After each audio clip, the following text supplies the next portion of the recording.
নমস্কাৰ ফ্ৰেণ্ডছ, স্বাগতম জনাইছোঁ আপোনালোকৰ মোৰ চেনেল তথা ভিডিঅ'টোলৈ। আৰু আজি এই ভিডিঅ'টোৰ জৰিয়তে আপোনালোকৰ আজি ডেটটো হৈছে 2 ফেব্ৰুৱাৰী 2019 তথা আজি আপোনাৰ দিনটো কেনেদৰে যাব, আপোনালোকৰ দিনটো আজি কেনেদৰে পাৰ হ'ব, সকলোখিনি ৰাশিফলটো আপোনালোকৰ জনাই দিয়া হ'ব। গতিকে আপোনালোকৰ সম্পূৰ্ণ ভিডিঅ'টো শেষলৈ চাই থাকিব। হয় বন্ধু বান্ধৱীসকল, প্ৰথম ৰাশিটো হৈছে মেঘ 2 ফেব্ৰুৱাৰী। ৰাশি আদ্য অক্ষৰটো হৈছে অ ল আৰু শুভ কাৰক হৈছে গ্ৰহ মংগল। শুভ সংখ্যা 1 আৰু 9। শুভ ৰং বেঙুনীয়া। শৰীৰ প্ৰায় ভালেই থাকিব আপোনালোকৰ। পাৰিবাৰিক জীৱনৰ সুখ বৰ বেছি নহয় আৰু সৰু হোৱা কথাতে আপোনালোকৰ ঘৰুৱা কণ্ট্ৰল থাকিব পাৰে। স্বাস্থ্যলৈও আপোনালোকে চকু ৰাখিব আজিৰ দিনটো যোনসকল মেঘ ৰাশিৰ আছে। আৰু অসৎ সংগৰ পৰা আপোনালোকে সাৱধান হ'ব লাগিব, অৰ্থাৎ আপোনালোকে ভাল সৎ সংগটো বিচাৰিব লাগিব যোনসকল মেঘ ৰাশি আছে তেওঁলোকে। এতিয়া আহিলে বৃষ ৰাশি। বৃষ ৰাশি আজিৰ দিনটো আদ্য অক্ষৰ হৈছে ই, উ, ব আৰু ভ। কাৰক গ্ৰহ হৈছে আপোনালোকৰ শুক্ৰ। আৰু আজিৰ দিনটো আপোনালোকৰ শুভ সংখ্যা হৈছে 2, 6। আপোনালোকে 2, 6টো বেছিকৈ ইউজ কৰিব পাৰিব। শুভ ৰং হৈছে কমলা। শৰীৰ আন দিনাতকৈ যথেষ্ট আজি উন্নত হ'ব আপোনালোকৰ। দাম্পত্য জীৱনটো আপোনালোকৰ সুখ আৰু শান্তিময় পাব বুলি দিছে। আৰু বিবাহ প্ৰাৰ্থীসকলৰ বিবাহ যুগটো আজি আহিব। আৰু ব্যৱসায় বাণিজ্যত আপোনালোকে যদি মনোযোগ দিয়ে তেতিয়াহ'লে লাভৱান হ'ব বুলি লিখিছে। আৰু যদি আপোনালোকৰ প্ৰাপ্ত শুভ লিখিছে, অৰ্থাৎ আৰ্থিক উন্নতি আপোনালোকৰ সুযোগ পাব আজিৰ দিনটোত, তথা আপোনালোকৰ বিজনেছৰ ফালৰ পৰা আজি লাভ আছে। মিথুন ৰাশিসকলৰ ৰাশিৰ আদ্যস্বৰ হৈছে ক, চ, ঘ। শুভ কাৰক হৈছে গ, বুধ হৈছে আজি আপোনালোকৰ। শুভ সংখ্যা 1 আৰু 5। আৰু শুভ ৰং হৈছে আপোনালোকৰ আজিৰ দিনটো সোণালী ৰং। সোণালী ৰং হৈছে আৰু শাৰীৰিক দিশত বিশেষ অসুবিধা নাপাব বুলি দিছে। আৰু পাৰিবাৰিক জীৱনত আপোনালোকৰ বুজাবুজিটো থাকিব। অৱশ্যে কোনো আত্মীয়ৰ অসুখ বিসুখৰ খবৰ পাই মনটো অশান্ত থাকিব পাৰে। চিকিৎসক বা আইনজীৱী আদি বৃত্তিধাৰীৰ বাবে অনুকূল। আপোনালোকৰ চিকিৎসক বা কেনেকুৱা কিবা আইনৰ যদি মানুহ হয় তেতিয়াহ'লে আপোনালোকৰ অলপ আজি ইমান দিনটো উন্নত নহ'ব। কৰ্কট ৰাশিসকলৰ আজিৰ আদ্য অক্ষৰটো লিখিছে ড্ৰ আৰু হ। শুভ কাৰক হৈছে গছ। চন্দ্ৰ হৈছে। শুভ সংখ্যা 2, 3 হৈছে। শুভ ৰং বাদামী। আৰু বিভিন্ন সমস্যাই আপোনালোকৰ মনটো আজি বিভ্ৰান্তি কৰি ৰাখিব। আৰু ব্যৱসায় বাণিজ্য আপোনালোকে ভালদৰে মনোযোগ দিব লাগিব আজি। যদি আপোনালোকৰ ব্যৱসায় বাণিজ্য আছে, যদি আপোনালোকে মন নিদিয়ে তেতিয়াহ'লে আপোনালোকৰ ক্ষতি হোৱাৰ সম্ভাৱনা আছে। আৰু আনৰ উপকাৰ কৰিবলৈ যাওঁতে আপোনালোকৰ নিজৰ ক্ষতি হ'ব পাৰে। গতিকে আপোনালোকে আজিৰ দিনটোও বেছিকৈ আনৰ উপকাৰ হোৱাটো নিবিচাৰিব। আৰু প্ৰতিবন্ধী যদি থাকে তেতিয়াহ'লে স্বাস্থ্য দুৰ্বল হ'ব পাৰে। সিংহ ৰাশি। সিংহ ৰাশিৰ হৈছে আদ্য অক্ষৰটোৰ ম আৰু ত হৈছে। শুভ সংখ্যা গ, ৰবি। শুভ কাৰকটো গটো হৈছে ৰবি আজি আপোনালোকৰ। শুভ সংখ্যাটো 1 আৰু 9। আপোনালোকে 1, 9 বেছি ইউজ কৰিব পাৰে আজি। শুভ সংখ্যা হৈছে আপোনালোকৰ বগা। আপোনালোকৰ গাত থকা যোনটো মহৎ গুণ আছে সেইটো আপোনালোকৰ স্মৰণটো ঘটিত, অৰ্থাৎ আপোনালোকৰ মহৎ গুণখিনি আজি ভাল। সাহসেৰে আপোনালোকে আজিৰ দিনটো আগুৱাই যাব লাগিব। কৰ্মত তেতিয়া সফল পাব।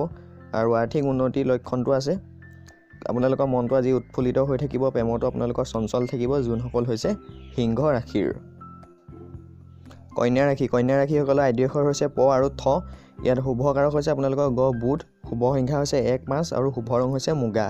আপোনালোকৰ বন্ধু বান্ধৱী পৰিৱেষ্টিত পৰিৱেশ ভাল পাব। বন্ধু বান্ধৱীসকলৰ লগত আজি যদি আপোনালোকে বেছিকৈ ঘূৰে।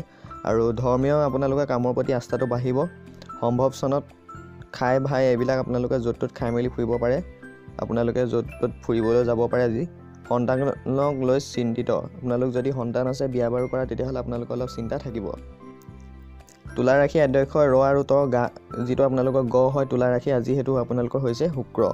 আৰু শুভ সংখ্যা হৈছে আপোনালোকৰ 5, 6। অৰ্থাৎ আপোনালোকৰ এইটো বেছি শুভ সংখ্যাটোৱে ইম্পৰ্টেণ্ট হৈছে মানুহসকলৰ যোনসকল ৰাশি। আপোনালোকে এই সংখ্যাকেইটা বেছিকৈ ইউজ কৰিব পাৰে। আপোনালোকৰ শুভ ৰং আছে আজি বগা। আপোনালোকৰ গাত থকা বিশেষ গুণ এটাৰ বাবে আপুনি বন্ধু মহলে জনপ্ৰিয়। যদি আপোনালোকৰ কিবা ভাল গুণ আছে তেতিয়াহ'লে আপোনালোকে অলপ জনপ্ৰিয় হ'ব। আৰু প্ৰেম প্ৰীতি আপোনালোকৰ অকণমান আজি ইমান ঠিক নাথাকিব। আৰু যিকোনো কামত আপোনালোকৰ উৎসাহ থাকিব। আৰু ঘৰৰ ভাই ভণ্টিৰ পৰা আপোনালোকে সহায় সহযোগ পাব যদি কিবা কাম কৰে। বৃশ্চিক ৰাশিসকলৰ আদ্য অক্ষৰটো দিছে আপোনালোকৰ ন আৰু জ। আৰু শুভ কাৰক দিছে গ, মংগল গ আজি আপোনালোকৰ। শুভ সংখ্যা 3 আৰু 9। শুভ ৰংটো আপোনালোকৰ বগা দিছে। স্বাস্থ্য মজলীয়া, ইমান ভালো নহয় বেয়াও নহয়। আৰু যদি কাৰোবাৰ কিছুমান বিষ আছে, বিষ থাকিলে আপোনালোকে আজি অকণমান বেদনাত ভুগিব তথা বেছিকৈ বিষাব।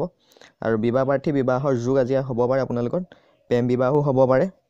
আৰু দৰা বা কইনাৰ ঘৰ ওচৰৰে হ'ব পাৰে আপোনালোকৰ যদি আজি বিবাহ হৈ যায় বা এনেকুৱা প্ৰেম হয়। আৰু আপোনালোকৰ যদি কিবা কিবি প্ৰবাহিত আছে তেতিয়াহ'লে আপোনালোকৰ আজি উন্নতি আছে। ধনুৰাশি আদ্য অক্ষৰটো দিছে আপোনালোকৰ ধ, ফ আৰু ভ। আৰু যিটো শুভ গ হয় আজিৰ দিনটো আপোনালোকৰ বৃহস্পতি। শুভ সংখ্যা 3 আৰু 9। আৰু শুভ ৰং হৈছে হালধীয়া। আৰু আপোনালোকে যদি আজি এলাহ হয়, আপোনালোকৰ গাত যদি আজি এলাহ লাগে তেতিয়াহ'লে এলাহটো আপোনালোকে বেছিকৈ গাত ল'ব নিদিব।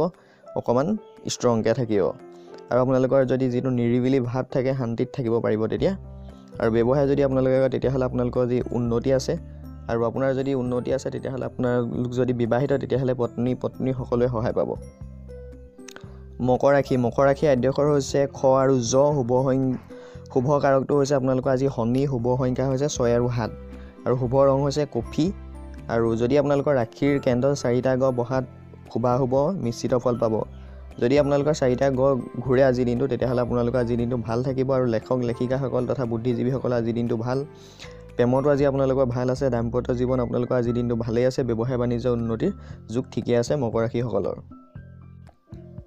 মীন ৰাশিসকলৰ আজি আপোনালোকৰ আদ্যক্ষৰটো দিছে ড আৰু ছ শুভ কাৰক দিছে বৃহস্পতি শুভ সংখ্যা 2 আৰু 3 শুভ ৰং দিছে গেৰুৱা শাৰীৰিক ক্ষেত্ৰত আপোনালোকে বিশেষ আমনি নাপাব তথা আপোনালোকে আজি শাৰীৰিকভাৱে ভালেই থাকিব আৰু পাৰিবাৰিক জীৱনত আপোনালোকৰ দুই এটা খুটখাট থাকিব পাৰে যদি আপোনালোকৰ ফেমিলিৰ কিবা কিবি প্ৰব্লেম থাকে তেতিয়াহ'লে অকণমান আপোনালোকৰ খুনখাট থাকিব তাৰপিছত আপোনালোকৰ ইয়াত দিছে যে মোমাই পক্ষৰ পৰা কিবা সুখবৰ পাব পাৰে আপোনালোকৰ মামা মামীৰ ফালৰ পৰা আৰু যদি আপোনালোকৰ সংগীত বা তেনেকুৱা লগত জড়িত তেতিয়াহ'লে আজি আপোনালোকৰ দিনটো ভালেই যাব আৰু ভাগ্য হ'ব কিছুমান সংযোগ লাভ হ'ব শেষৰ ৰাশিটো হৈছে আপোনালোকৰ কুম্ভ ৰাশি আদ্যক্ষৰটো গ খ আৰু হ শুভ কাৰক দিছে শনি শুভ সংখ্যা 4 আৰু 7 দিছে শুভ ৰং ৰঙা আৰু যদি আপোনালোকৰ আজি বন্ধু বান্ধৱীৰ লগত থাকিবলৈ যত্ন কৰক যদি আপোনালোকে আছে বন্ধু বান্ধৱী ওচৰে পাজৰে তেতিয়াহ'লে আপোনালোকে থাকিলে ভাল পাব আৰু ঘৰীয়া পৰিৱেশলৈ কোনোবা চিন্তিত হ'ব পাৰে কিবা প্ৰব্লেম থাকিব পাৰে ফেমিলি আৰু অহৎ সংগৰ পৰা আপোনালোকে সাৱধানে থাকিব দিছে আপোনালোকৰ যদি কোনোবা বেয়া ফ্ৰেণ্ড থাকে তেতিয়াহ'লে তেওঁলোকৰ পৰা আপোনালোকে আজি আঁতৰত থাকিব কাৰণ পটককৈ কিবা হৈ যাব আৰু যিটো ইয়াত লিখিছে যে প্ৰবাহত থকা সন্তানক লৈ নিশ্চিত বুজায় যদি আপোনালোকৰ সন্তান আছে তেতিয়াহ'লে আপোনালোকৰ আজি চিন্তা হ'ব লাগে সো ভিডিওটো ইমানখিনি যদি আপোনালোকৰ ভিডিওটো ভাল লাগিলে ৰাশিফলৰ তেতিয়াহ'লে এটা লাইক কৰিব লগতে আপোনালোকৰ যোনখিনি বন্ধু বান্ধৱী আছে ফেচবুক হোৱাটছআপ তেওঁলোকক ভালদৰে শ্বেয়াৰ কৰি দিব আৰু পিছত ভালদৰে আপোনালোকক দিবলৈ মই চেষ্টা কৰিম আৰু জব ইনফৰমেশ্যনখিনি আপোনালোকে পাই থাকিব এভৰিথিং পাব সো এতিয়ালৈ ইমানে ভাই পুনৰ লগ পাম যদি চেনেলটো ছাবস্ক্ৰাইব কৰা নাই তেতিয়াহ'লে ছাবস্ক্ৰাইব কৰিব চেনেলটোৰ ছাইডত যিটো বেল আইকন ওলাব সেইটো দবাই দিব তেতিয়া যিকোনো ইনফৰমেশ্যন আপোনালোকে লগালগ পাই থাকিব সো এতিয়ালৈ ইমানে ভাই ধন্যবাদ জয় অসম